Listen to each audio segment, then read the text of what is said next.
Welcome in Warsia Urdu medium class. तो बच्चों यहाँ पर 8वीं जमात का ये ज्योग्राफी का यहाँ पे मॉडल क्वेश्चन पेपर मैं दे रही हूँ। ये सेमेस्टर 1 सेमेस्टर 2 दोनों यहाँ पर हम क्वेश्चन भी देंगे और साथ में इसके आंसर्स भी देंगे। तो चलिए सवालात शुरू करते हैं। तो सबसे पहला देखिए सवालिया पर्चे का ये नमूना है। कुल नंबरात कितने हैं? 50। वक्त है यहाँ पे 2 घंटा। और यहाँ पर जो है पहले से लेकर 5वीं तक का जो लेसन है उनके सवाल जवाब है, क्योंकि ये पहला सेमेस्टर का हम सॉल्व करेंगे। तो यहाँ पर देखिए पहला ही सवाल है कि दर्जे झेल बयानात सही है या गलत लिखिए, और गलत बयानात को क्या करना है? दुरुस्त भी करना है। तो पहला सवाल है कि भारत में 3 मौयारी वक्त हैं, तो ये गलत है। एक ही मौयारी वक्त है। मौयारी वक्त कितना है? एक है सिर्फ। दूसरा सवाल है कि सतह जमीन में मगज की तरफ जाते वक्त दर्जे हरारत मुसलसल कम होता जाता है। गलत है, यहाँ पे ये बढ़ता जाता है मुसलसल। तीसरा सवाल है रेगिस्तानी इलाके में इजाफी रतूबत यानी ज्यादा होती है, तो ये गलत जवाब है। रतूबत जो है वो कम होती जाती है। चौथा है बर्रे आजमी तख्ते पर खुदाई करके मादनी तेल और कुदरती गैस हासिल की जाती है, तो ये सही है। पांचवा सवाल है इंसानी नुक्ते नजर से बहरी रवें बहुत अहमियत रखती हैं, तो ये भी जवाब सही है।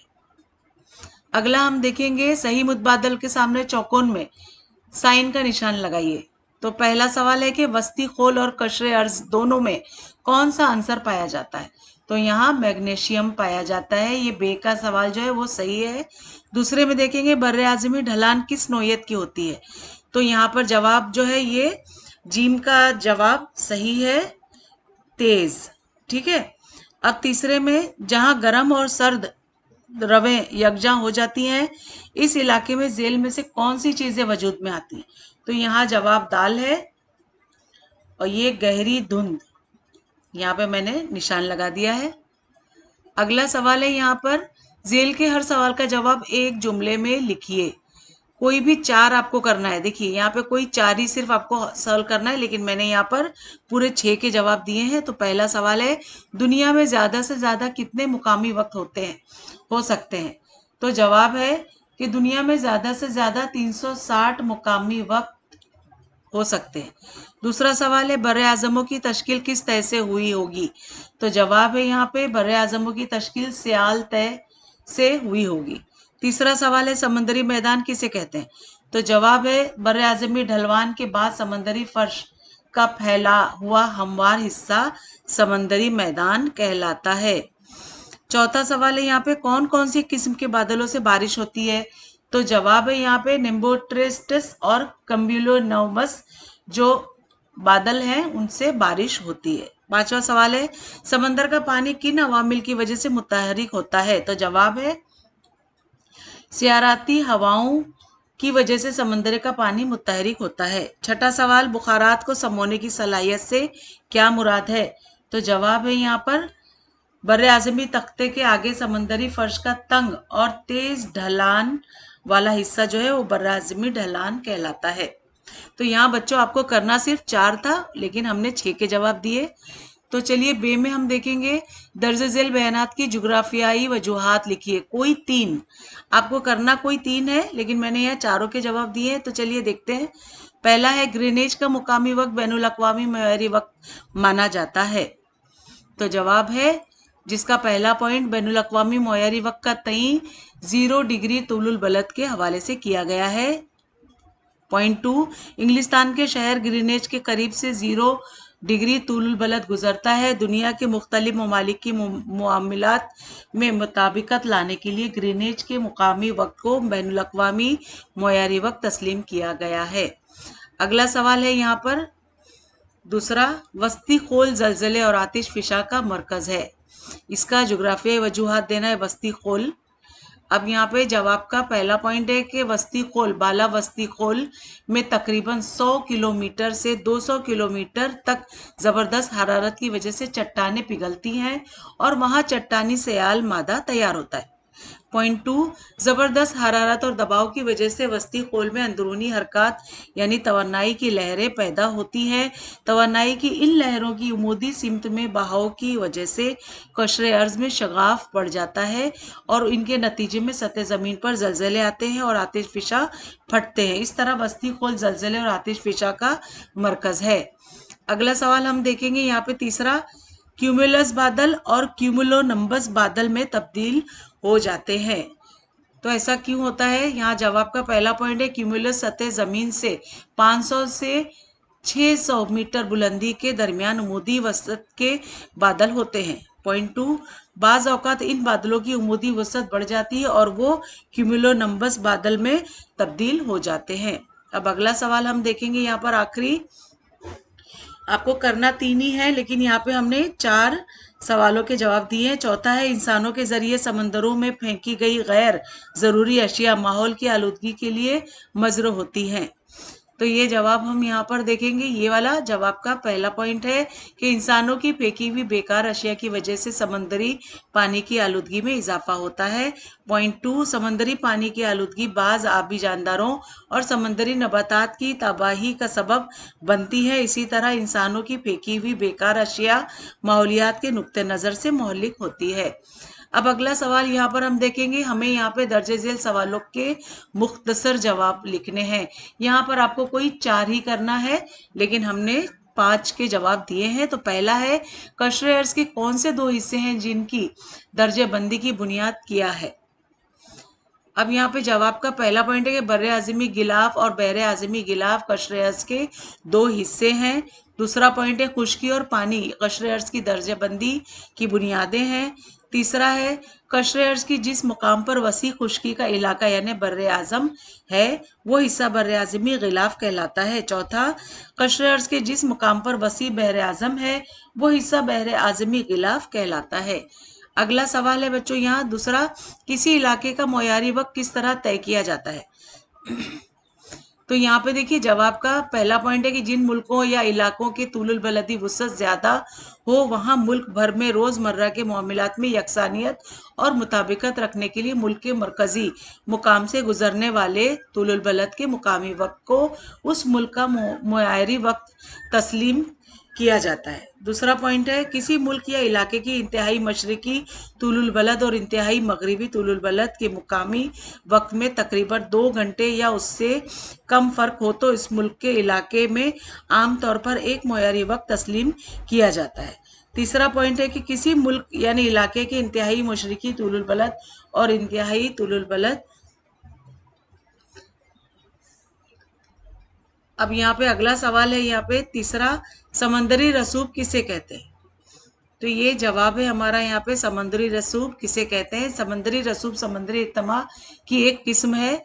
पॉइंट 2, आतिशफिशा के फटने से बाहर फेंकी गई राख, लावा, समंदरी नबातात, हैवानात के वाक़ियात, मिट्टी के इंतहाई बारीक ज़र्रात वगैरह मादे नरम कीचड़ की शक्ल में समंदरी मैदान पर जमा हो जाते हैं। समंदर में इस अज्तमा को समंदरी रसूब कहते हैं। तीसरा पॉइंट है, समंदरी रसूब में समंदरी हैवानात व नबातात के बाकियात का तनासुब तकरीबन सिर्फ 30% होता है। अब अगला सवाल है यहाँ पे चौथा, बहरी रुओं और माहीगिरी के पेशे के ताल्लुक को वाज़ेह कीजिए। बहरी रुएं और यहाँ पे पहला पॉइंट है, सर्द और गर्म बहरी रवे जिस मकाम पर यकजा होती हैं वहाँ गहरी धुंध छा जाती है और नबातात, काई और प्लांटन जैसी मछलियों की ग़िज़ा की अफजाइश बड़े पैमाने पर होती है। पॉइंट 2, इस वजह से इस हिस्से में बड़े पैमाने पर मछलियाँ आती हैं और इनकी अफजाइश होती है। इस तरह इन इलाकों में मछलियों का बड़ा इलाका बन जाता है। पॉइंट 3, मसलन बहरे ओकियानूस में बरे आज़मी शुमाली अमरीका के करीब ग्रैंड बैंक, बरे आज़म यूरोप के करीब डॉगर बैंक वगैरह माहीगिरी की खित्ते हैं। अब अगला सवाल है यहाँ पे पांचवा, दरमियानी बुलंदी के बादलों की खुसूसियात बयान कीजिए। अब दरमियानी बादलों, यहाँ पे बच्चों आपको सिर्फ 4 ही सवाल हल करना है, मैंने ये एक्स्ट्रा मालूमात में जवाब दी है।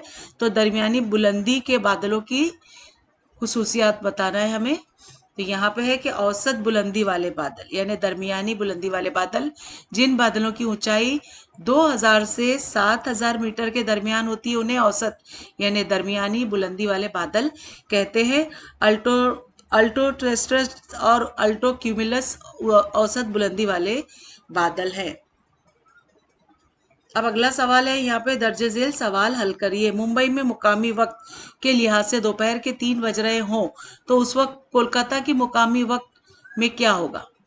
तो नोट है यहाँ पे, पहला पॉइंट, कोलकाता मुंबई की मशरकी जानिब के तुलुल बलद पर वाक़ है, और दूसरा इसका पॉइंट है कि मुंबई और कोलकाता का तुलुल बलदी दर्जा में फ़र्क 15 डिग्री है। तो हम इसको जवाब दे रहे हैं। यहाँ पर जवाब का पहला पॉइंट है, ये बयान है कि किसी भी तुलुल बलद के मशरकी जानिब हर तुलुल बलद पर मुकामी वक्त 4 मिनट बढ़ जाता है। पॉइंट 2, मुंबई और कोलकाता के तुलुल बलद का दर्जाती फ़र्क कितना है? 15 डिग्री बराबर है। तीसरा है, दोनों मुकामात की मुकामी वक्त का मजमुई फ़र्क कितना है? 15 ज़रब 4 है। अब यहाँ पे देखो तो 60 मिनट तकसीम और 60 मिनट बराबर करके 1 घंटा इक्वल होता है। तो चौथा पॉइंट है कि कोलकाता शहर मुंबई के मशरकी जानिब के तुलुल बलद पर वाक़ है। इस वजह से कोलकाता शहर का मुकामी वक्त मुंबई के मुकामी वक्त से 1 घंटे आगे है।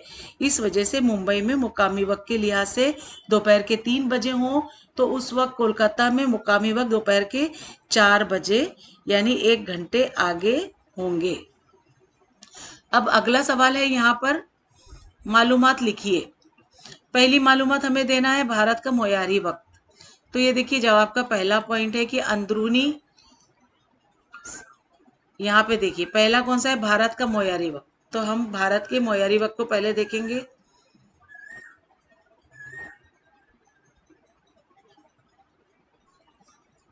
हाँ, ये है, देखिए भारत का मोयारी वक्त 82 डिग्री 30 मशरिकी तुलुल बलद मुकामी वक्त के मुताबिक तस्लीम किया गया। जवाब 82 डिग्री 30 मशरिकी तुलुल बलद यानी तुलुल बलदी वुसत के लिहाज से भारत के वस्ती हिस्से से गुजरता है। पॉइंट 2 है इसका कि इस तुलुल बलद के मुकामी वक्त और मुल्क के किसी भी मशरिकी या मगरिबी तुलुल बलदों की मुकामी वक्त में 1 घंटे से ज़्यादा का फ़र्क नहीं है। इस वजह से भारत का मोयारी वक्त 82 डिग्री 30 मशरिकी तुलुल बलद के मुकामी वक्त के मुताबिक तस्लीम किया गया है। अब यहाँ पे दूसरा हमें बताना है, यहाँ पे ये अंदरूनी मगज़। तो ये अंदरूनी मगज़ का पहला पॉइंट है कि अंदरूनी मगज़ मगज़ की निचली तय है।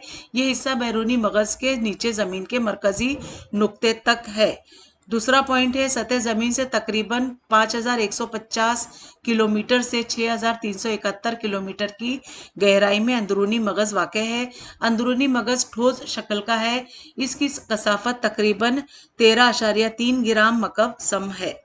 तीसरा पॉइंट है कि ज़मीन के अंदरूनी मगज़ में ख़ास तौर पर लोहा और कम मुकदार में निकल यानी निस्बतन ज़्यादा कसाफत वाले बुनियादी अनासर हैं। इस वजह से इस हिस्से को नाइफ कहते हैं। चौथा पॉइंट है कि ज़मीन के अंदरूनी हिस्से का दर्जे हरारत अमूमन सूरज की बैरूनी सतह के दर्जे हरारत के बराबर है। अब अगला हम यहाँ पे हल करेंगे। तीसरा मालूमात लिखना है हमें, कोई भी इसमें से 3 ही करना है बच्चों। यहाँ पर देखें आप, कोई भी 3 करना है लेकिन यहाँ पर 4 दिया है। तो तीसरा है समंदरी खंदक। तो हम देखेंगे समंदरी खंदक का जवाब है कि समंदरी फर्श पर निस्बतन ज़्यादा गहरी और ज़्यादा दूर तक फैली हुई ज़मीनी शक्ल समंदरी खंदक कहते हैं। अब अगला यहाँ पे है, मालूमात हमें देना है। चौथा है पॉइंट, अल्टोक्यूमुलस। अल्टोक्यूमुलस क्या है? ये कौन से बादल होते हैं? ये बादल तहों की शक्ल में होते हैं, यानी एक पे एक परत जमी होती है। ये बादल लहरिएदार होते हैं। आमतौर पर ये बादल सफ़ेद रंग के होते हैं और इनमें काले सफ़ेद रंग के शेड्स होते हैं। अब यहाँ पे फ़र्क वाज़ेह करना है बच्चों। तो पहला है रतूबत और बादल। देखते हैं हम रतूबत और बादल का मफहूम हम देखेंगे। हवा में मौजूद आबी बुखारात की वजह से हवा में जो नमी होती है उसे हवा की रतूबत कहते हैं। अब इसका मफहूम देखेंगे। फ़िज़ा में आबी ज़र्रात और बर्फ़ के ज़र्रात हवा में मौजूद गर्द व गुबार के ज़र्रात पर जमा हो जाते हैं जिन्हें बादल कहते हैं। अब इसकी खुसूसियात देखेंगे। हवा में रतूबत गैर मरई शक्ल में होती है यानी दिखाई नहीं देती। इसी तरह बादल मरई शक्ल में होते हैं यानी दिखाई देते हैं। अगला है यहाँ पर अम्ले तकसीफ और अम्ले इंजमाद। अब यहाँ पे देखिए तकसीफ और अंजमात का हम मफहूम देखेंगे। फिजा में मौजूद गैसी शक्ल के बुखारात का पानी की शक्ल में तब्दील होने का अमल तकसीफ कहलाता है। और इसी तरह अंजमात में फिजा में मौजूद गैसी शक्ल के बुखारात का ठोस शक्ल में तब्दील होने का अमल अंजमात कहलाता है। इसका नतीजा भी देखेंगे। तकसीफ की वजह से बारिश होती है और अंजमात की वजह से बर्फबारी होती है। अगला है यहाँ पर आखिरी सतह बहरी रवे, यानी सतह पर बहने वाली बहरी रवे और गहरी बहरी रवे, इन दोनों में हमें फर्क बताना है। तो यहाँ पर हम इसकी बातें करेंगे। सतह बहरी रो और गहरी बहरी रो, इसका मफहूम देखेंगे। सतह समंदर से 500 मीटर गहराई तक पाई जाने वाली बहरी रो को सतह बहरी रोवे, सतह पर बहने वाली बहरी रो कहते हैं। इसको 500 मीटर से ज्यादा गहराई में पाई जाने वाली बहरी रू को गहरी बहरी रू यानी गहराई में बहने वाली बहरी रू कहते हैं। रफ्तार इसकी देखेंगे। सतही बहरी रू की रफ्तार निस्बतन कम होती है और गहरी बहरी रू की रफ्तार निस्बतन ज्यादा होती है।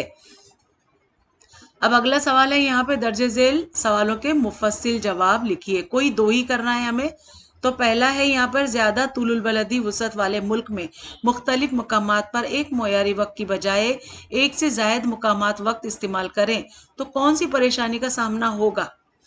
तो यहाँ पे जवाब है कि जिन मुल्कों की, अब जवाब हम यहाँ डायरेक्ट देखेंगे, जिन मुल्कों में तुलुल बलदी वसअत ज़्यादा है वहाँ मुख्तलिफ मुकामात के लिए एक मोयारी वक्त की बजाय एक से जायद मुकामी वक्त इस्तेमाल करने से दर्जे झेल गड़बड़ी हो सकती है। पहला पॉइंट है मुख्तलिफ मकामात को जोड़ने वाले रेलवे और हवाई जहाज के निज़ामुल औकात यानी टाइम टेबल में गड़बड़ी होगी।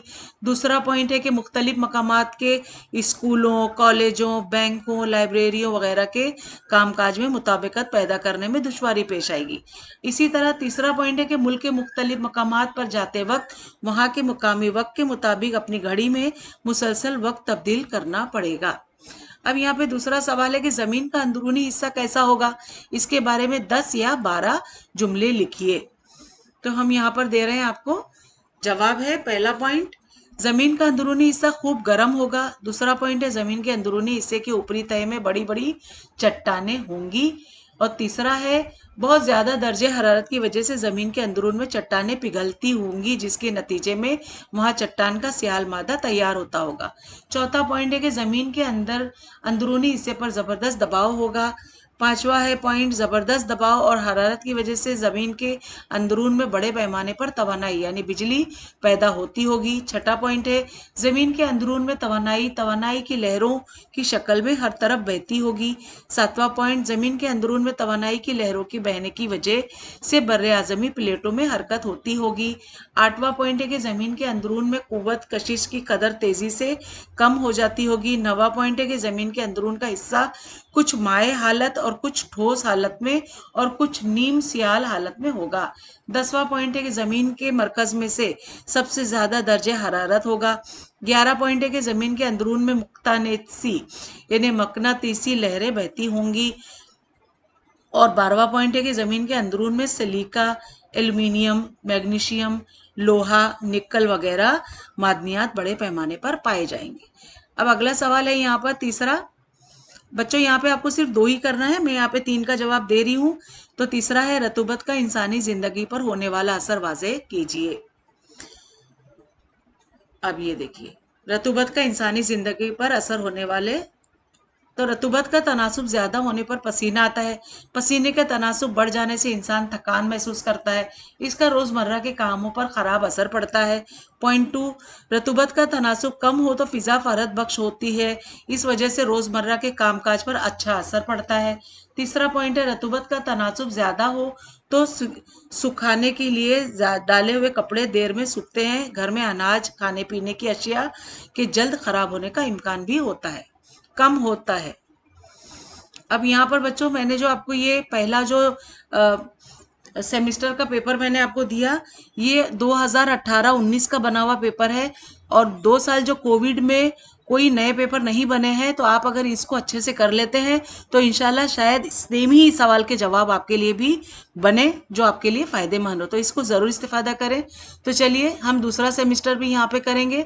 तो बच्चों ये हमारा 8वीं जमात का ज्योग्राफिया है जिसका हम यहाँ पे सेमिस्टर 2 करने वाले हैं, जो अभी आपके एग्जाम में आएगा, क्योंकि अब हमारा महीना चल रहा है मार्च एंड, तो इसमें आपको आगे एग्जाम की तैयारी के लिए ये वाला पेपर जो है इसको सॉल्व करना ज़्यादा फायदेमंद होगा। तो ये है हमारा दूसरा सेमिस्टर इम्तिहान। इसके असबाक यानी 6 से 10 सबक के जो सवाल जवाब दिए हुए हैं, यहाँ से 6ठे से 10वें का सबक पूरा है। कुल नंबरात यहाँ पे 50 मार्क का है और टाइम है सिर्फ 2 घंटे। तो पहला सवाल देखते हैं, दर्ज झेल बयानात सही हैं या गलत लिखिए और गलत को दुरुस्त करिए। तो पहला है यहाँ पे ग्राम सेवक 7/12 के नकल देता है। तो जवाब है ग्राम सेवक 7/12 की नकल देता है, तो ये गलत है।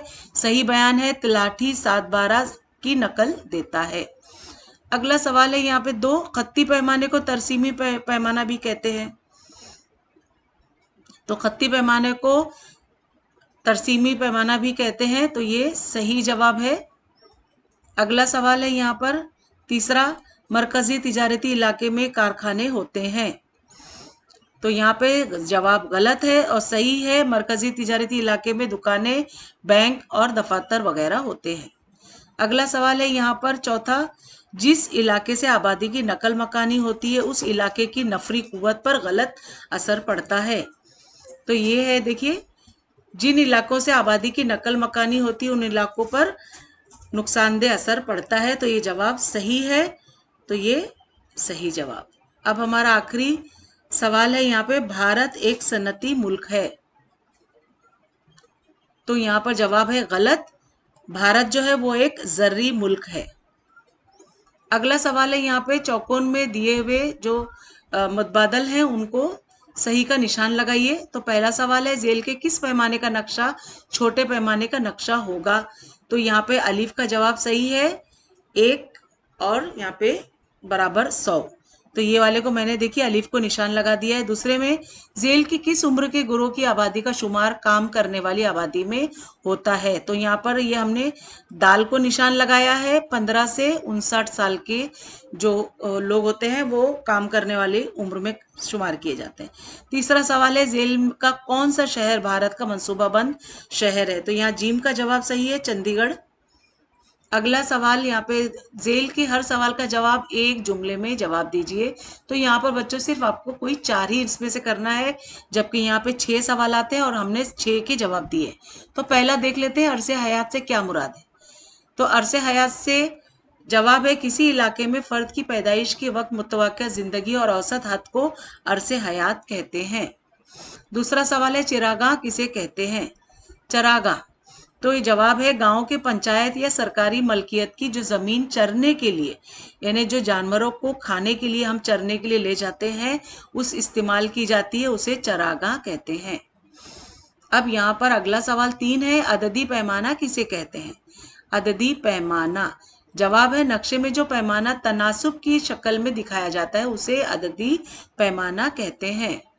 अगला सवाल है यहाँ पर चौथा, कारखाने से क्या मुराद है। तो कारखाने से जवाब है, जिस जगह खाम माल को पुख्ता माल में तब्दील किया जाता है उस जगह को कारखाना कहते हैं। अब अगला सवाल है यहाँ पे 5, मुश्तरका ज़मीनी इस्तेमाल का इलाका से क्या मुराद है। अब यहाँ मुश्तरका जवाब है, शहर की बाज़ ज़मीन का इस्तेमाल मुख्तलिफ ज़रूरियात को पूरा करने के लिए मुश्तरका तौर पर करते हैं। इस ज़मीन इलाके यानी ज़मीन को या इलाके को मुश्तरका ज़मीनी इस्तेमाल का इलाका कहते हैं। अब अगला और आखिरी सवाल है यहाँ पर, इंसानी तरक्की के इशारिया का तस्वुर या नज़रिया किसने पेश किया। तो हम यहाँ पर जाएंगे, इंसानी, जवाब देखिए महबूबुल हक और अमृत्या सेन ने इंसानी तरक्की की इशारिया का नज़रिया पेश किया।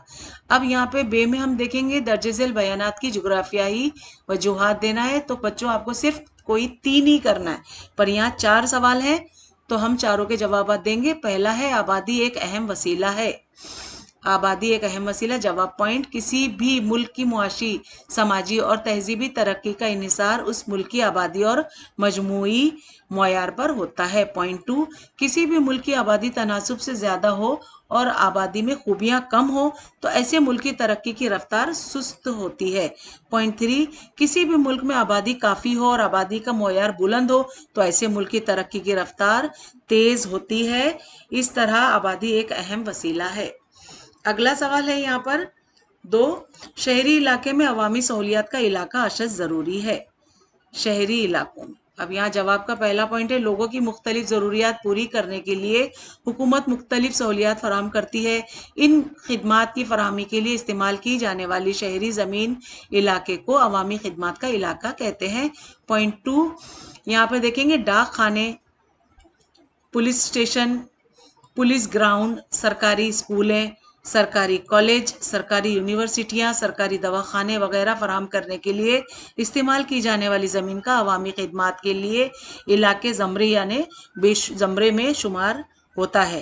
तीसरा पॉइंट है, अवामी खिदमात के इलाके के ज़रिए फराहम की जाने वाली खिदमात की वजह से समाजी फलाह व बहबूद के काम अंजाम पाते हैं। इस वजह से शहरी इलाकों में अवामी सहूलियात का इलाका अशद ज़रूरी है। अब अगला सवाल तीसरा है, जमीन के इस्तेमाल के मुताबिक किसी इलाके को तरक्की याफ्ता और तरक्की पजीर में तकसीम किया जाता है। तो यहाँ पर हम देखेंगे, देखिए अब यहाँ पे इसका पहला पॉइंट है, किसी मुल्क में ज़मीन का इस्तेमाल ज़र्री ज़मीन, चरागाह वगैरह के लिए बड़े पैमाने पर किया जाता है तो इसका शुमार तरक्की पजीर मुल्कों में किया जाता है। दूसरा पॉइंट है, जिस मुल्क में सन्नती इलाका, अवामी खिदमात का इलाका, तफरीह खिदमात का इलाका वगैरह में ज़मीन का इस्तेमाल ज़्यादा होता है तो इस मुल्क का शुमार तरक्की याफ्ता मुल्कों में किया जाता है। इस तरह ज़मीन के इस्तेमाल के मुताबिक किसी इलाके को तरक्की याफ्ता और तरक्की पजीर में तकसीम किया जाता है। अब अगला और आखिरी सवाल है यहाँ पर चौथा, ख्वांदगी का, देखिए यहाँ पर है, ख्वांदगी के तरक्की से बराह रास्त ताल्लुक है। ख्वांदगी, यहाँ जवाब का पहला पॉइंट है, जिस मुल्क में ख्वांदगी का तनासुब ज़्यादा होता है वो मुल्क मुआशी, समाजी, तहजीबी लिहाज से ज़्यादा तरक्की याफ्ता होता है। बच्चों यहाँ पे ख्वांदगी से मुराद है पढ़े लिखे होना, तालीम याफ्ता होना, ठीक है। तो यहाँ दूसरा पॉइंट है, जिस मुल्क में ख्वांदगी का तनासुब कम होता है यानी पढ़े लिखे लोगों का कम वहाँ पे रहन सहन होता है, वो मुल्क मुआशी, समाजी और तहजीबी लिहाज से महदूद पैमाने पर तरक्की करता है, धीरे धीरे तरक्की करता है। अब तीसरा है, ख्वांदगी का मयार जिंदगी की खूबियों, मैसर मौके और आज़ादी से बराह रास्त या बिल रास्त ताल्लुक है। इस तरह ख्वांदगी का तरक्की से बराह रास्त ताल्लुक है। अगला है यहाँ पे सवाल, यहाँ पे देखिए सवाल 2 में दर्जे झेल सवालों के मुख्तसर जवाबात लिखिए। अब ये मुख्तसर जवाबात लिखना है, कोई 4 ही करना है, यहाँ पे 5 सवाल हैं तो हम बारी बारी हल करेंगे। तो पहला है, आबादी की साख्त के मुताले में किन नुकात को मद्देनजर रखा जाता है। तो यहाँ पे जवाब है, देख आबादी की साख्त के मुताले में दर्जे झेल नुकात नजर को रखा जाता है। पहला है तनासुब जिन्स, आबादी की साख्त के मुताले में आबादी को मर्द और औरत में जिन्स के लिहाज से दर्जाबंदी की जाती है। दूसरा पॉइंट है, बिलहाज उम्र साख्त यानी उम्र के लिहाज से आबादी की साख्त के मुताले में आबादी को 15 साल से कम और 15 से 59 साल या 60 साल से ज़्यादा वगैरह उम्र के ग्रोह के लिहाज से दर्जाबंदी को मद्देनजर रखा जाता है। तीसरा पॉइंट है, काम के लिहाज से साख्त, आबादी की साख्त के मुताले में आबादी को काम करने वाली और काम ना करने वाली आबादी के लिहाज से दर्जाबंदी को मद्देनजर रखा जाता है। चौथा पॉइंट इसका है, रिहाइश के लिहाज से साख्त, आबादी की साख्त के मुताले में आबादी की देही और शहरी रिहायशी मुकाम के लिहाज से दर्जाबंदी को मद्देनजर रखा जाता है। और पांचवा है पॉइंट, ख्वांदगी के लिहाज से साख्त यानी पढ़े लिखों के जो वहाँ पे लिहाज से भी इसको इस तरह से इसके नुकात बताए जाते हैं। तो आबादी की साख्त के मुताले में आबादी के ख्वांदा और ना ख्वांदा यानी अनपढ़ लोग और ख्वांदा यानी पढ़े लिखे लोग के लिहाज से दर्जाबंदी को मद्देनजर रखा जाता है। अगला सवाल है यहाँ पे 2, मनसूबाबंद शहरों की खुसूसियात वाज़ेह कीजिए। मनसूबाबंद शहरों को, तो जवाब का पहला पॉइंट है ज़रूरत, सन्नती इनकलाब के बाद दुनिया भर में बड़े पैमाने पर शहरकारी का अमल शुरू हुआ।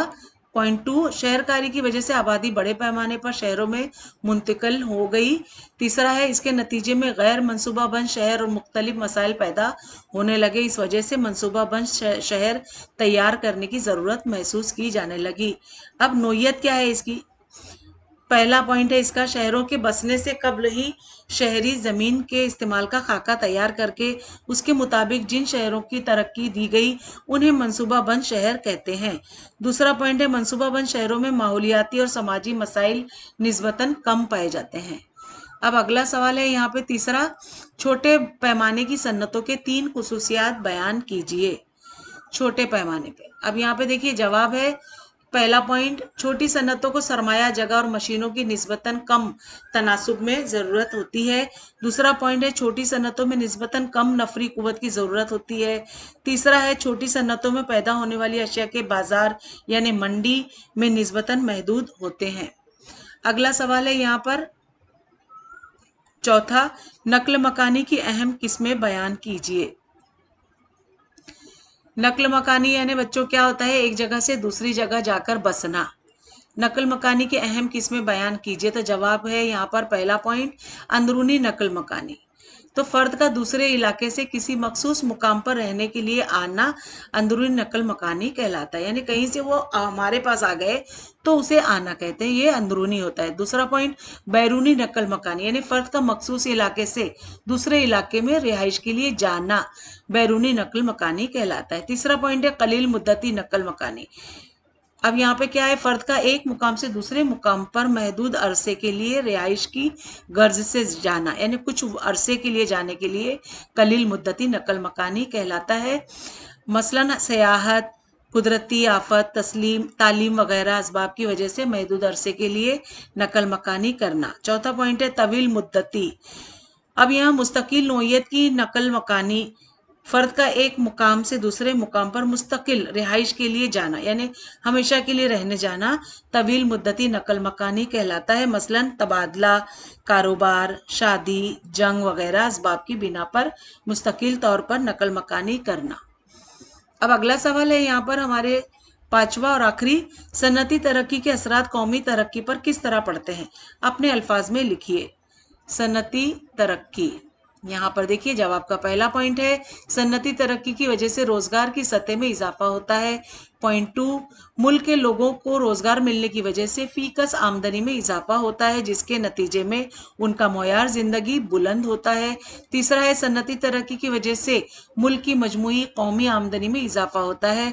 चौथा पॉइंट है मुल्क में पैदा होने वाली अशिया को बरामद किया जाता है जिससे मुल्क को गैर मुल्की करेंसी हासिल होती है। इस तरह सन्नती तरक्की का कौमी तरक्की पर असर पड़ता है।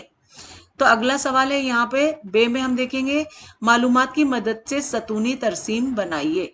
अब ये मालूमात यहाँ पे दी गई है और उसकी बिना पर यहाँ पे ये तरसीम बनाई गई। तो पहला देखिए यहाँ पर पॉइंट क्या दिया है, नंबर शुमारात है। तो यहाँ पे 1 2 3 4 5 6 7 8 मुल्क कौन कौन से हैं? अर्जेंटीना, ब्राजील, भारत, चीन, बांग्लादेश, पाकिस्तान, ईरान, अफगानिस्तान।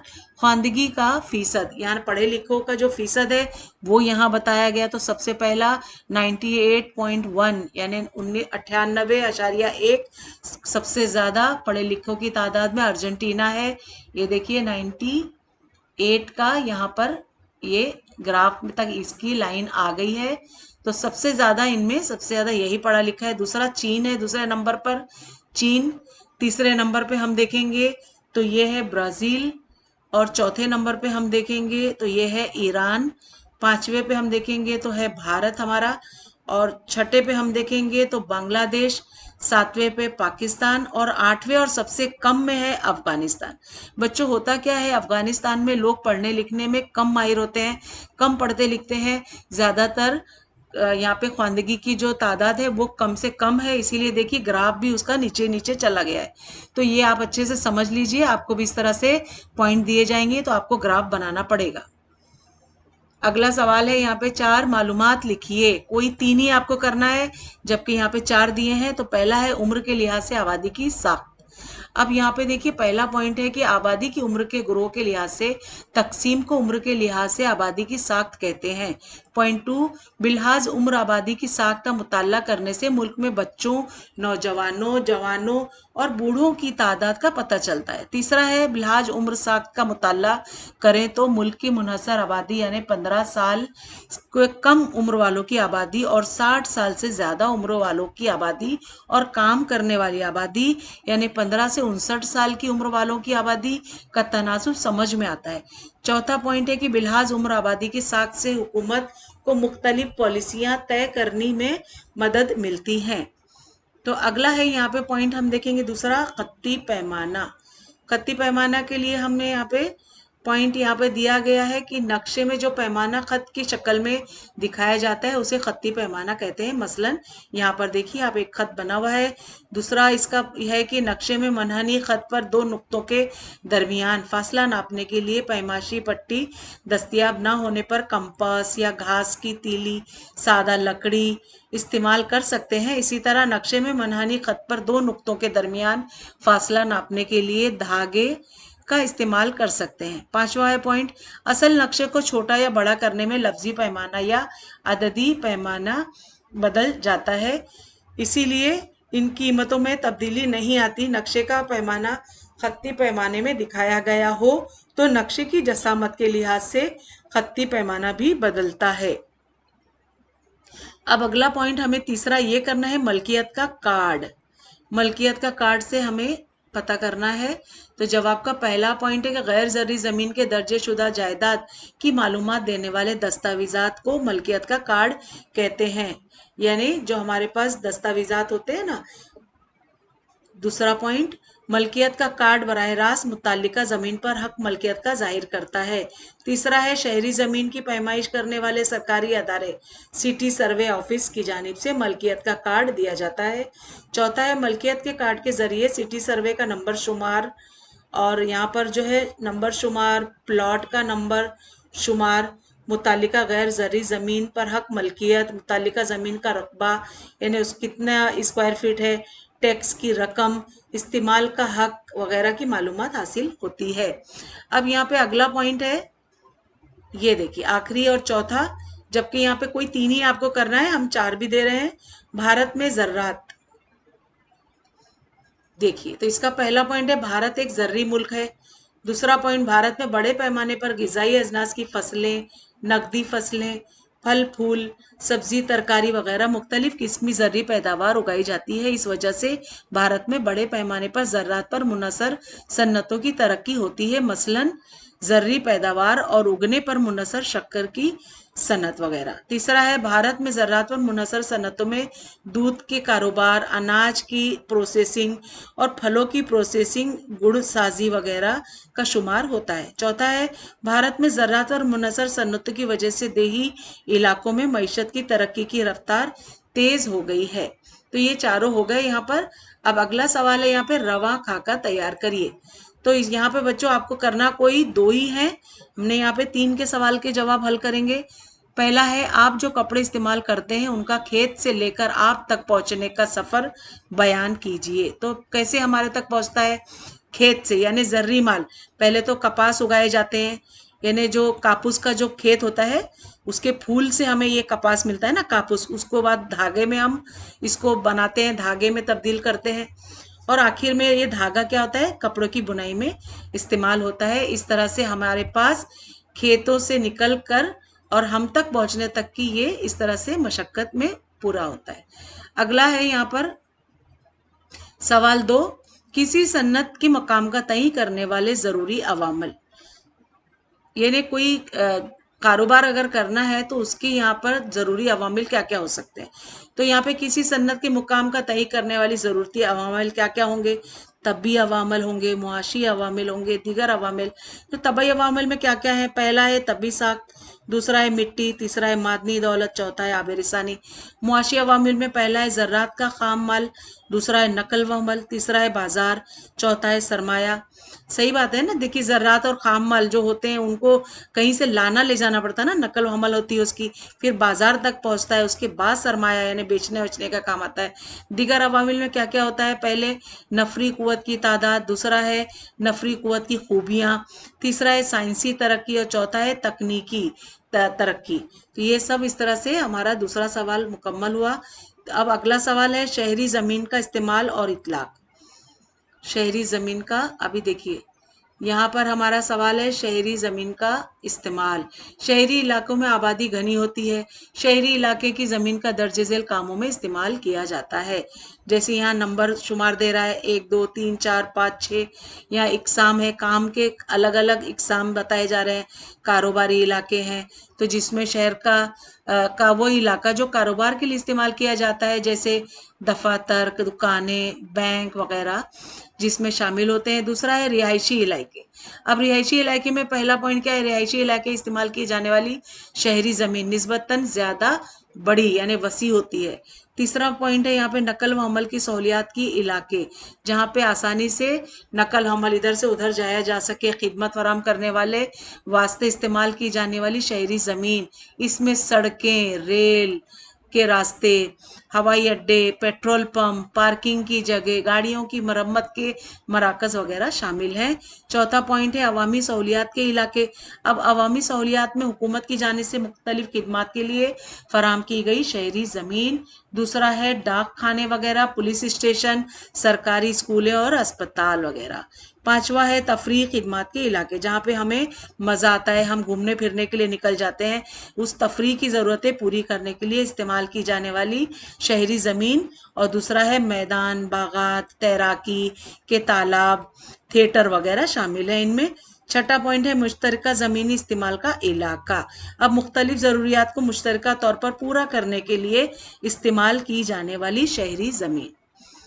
अब अगला है यहाँ पर पांचवा सवाल, दर्ज झेल सवालों के मुफस्सिल जवाब लिखिए। इनमें से कोई आपको 2 ही करना है, सिर्फ बच्चों ध्यान करें, लेकिन हमने यहाँ पे 3 के जवाब देंगे। पहला है तनासुब जीन्स का तवाज़न कायम रखने के लिए कौन सी तदबीर इख्तियार की जा सकती है।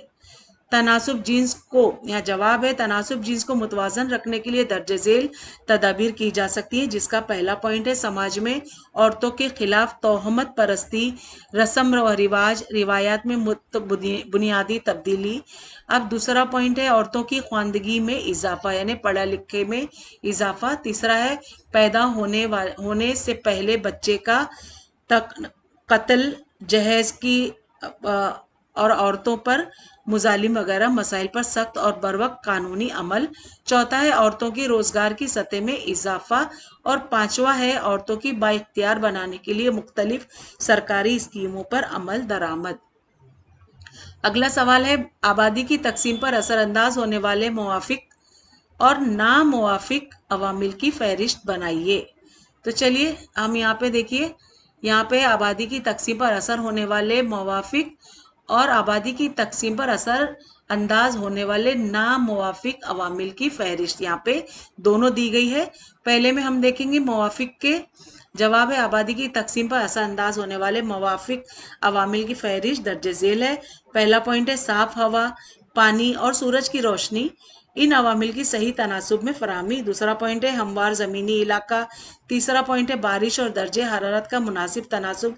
चौथा पॉइंट है जरखेज़ मिट्टी। पांचवा मादनी दौलत की अफरात। छठा शहरकारी। सातवां नकल व हमल की सहूलत की तरक्की। आठवां बाजार और मंडी की फराहमी। 9 सियासी इस्तेकाम। 10वां बैनुल-अक़वामी अमन व अमान। 11वां मुवाफिक सियासी पार्टी और 12वां मुवाफिक समाजी रस्म व रिवायात। अब यहाँ पे ना मुवाफिक के बारे में हम अज़्ब-ए-दिल देखेंगे। पहला पॉइंट है साफ हवा, पानी और सूरज की रोशनी, इन अवामिल की अदम फराहमी। पॉइंट 2 पहाड़ी इलाका और दुश्वार गुजार इलाका। पॉइंट 3 बारिश और दर्जे हरारत का बहुत कम या बहुत ज़्यादा तनासुब। चौथा बंजर ज़मीन। पांचवा मादनी दौलत की कमी। छठा कारखानों की नाकाफ़ी तरक्की। सातवां नाकाफ़ी शहरकारी। आठवां नकल व हमल की सहूलियात का फ़िक़दान। नौवां बाजार की अदम दस्तियाबी। 10वां सियासी अदम व इस्तेकाम। और 11वां बैनुल-अक़वामी बदअमनी या जंग। 12वां नामुवाफिक सियासी पॉलिसियाँ। और 13वां नामुवाफिक समाजी व रस्म व रिवायात। अब अगला है यहाँ पे, समंदर के किनारे कूड़ा करकट का बंदोबस्त करना और इस्तेमाल इन मंसूबे पर अमल दरामद करने वाली रजाकार तंजीमों का दौरा करने के लिए सवालनामा तैयार कीजिए। तो यहाँ जवाब है कि समंदर के किनारे कूड़ा करकट का बंदोबस्त करना और इस मंसूबे पर अमल दरामद करने वाली रजाकार तंजीम, यानी कोई तंजीम का आपको यहाँ पे ये देना था ना, आपको सवालनामा बनाना है आपको, यानी उसका रिपोर्ट आपको बनानी है। तो तंजीम का कयाम कब अमल में आया, पहला तो सवाल ये हो जाएगा। दूसरा सवाल आप बना सकते हैं, तंजीम के मकासद क्या है। तीसरा, समंदर के किनारे कूड़ा करकट के ख़त्म करने के लिए कौन से मंसूबे ज़ेर अमल हैं। चौथा, तंजीम के मुख्तलिफ मंसूबों या स्कीमों में मुकामी अफराद की शिरकत कैसे होती है। पांचवा, तंजीम के मुस्तकबिल के मंसूबे क्या होंगे। तो बच्चों ये आपको खुद से बना के रखना है, एग्जाम में हो सकता है कि बना बनाया मांगे, तो आपको देना होगा ना। तो यहाँ पर अगला सवाल है ये,